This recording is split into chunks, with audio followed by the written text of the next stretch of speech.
First at 5, former President Donald Trump attending a hearing in Fort Pierce today for his alleged mishandling of classified documents at his Mar-a-Lago estate. The judge hearing arguments from Trump's team and special counsel Jack Smith's office on whether the charges should be dropped. Good evening. I'm Tiffany Kenny. And I'm Felicia Rodriguez. Thank you for joining us. Investigative reporter Terry Parker was in the courthouse today. And Terry, that hearing ended without the judge making a ruling. That's right, Felicia and Tiffany. And from inside the courthouse, we could see Donald Trump sitting quietly between two of his lawyers, listening intently, sometimes whispering to one of them, as these lawyers argued to the judge that the government's charges against Donald Trump should be dismissed.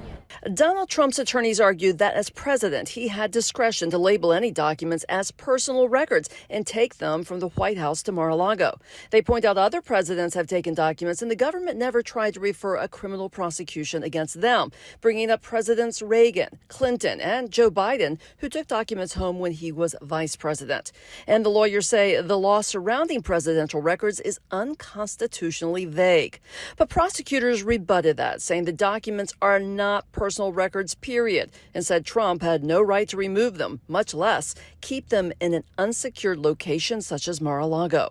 In the afternoon, Trump's lawyers argued their second motion, again stressing that Trump had the right to take documents. One lawyer saying presidents since George Washington have taken materials out of the White House at their own discretion.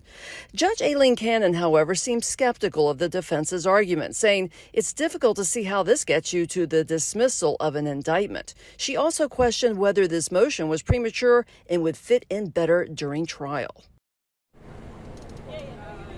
So Judge Cannon did end the hearing this afternoon without ruling, but she did promise that she would do so very promptly. The motorcade then left here behind me and headed back to Mar-a-Lago with President Trump leaning across the rear passenger seat and waving enthusiastically at the supporters who were lined up here to see him.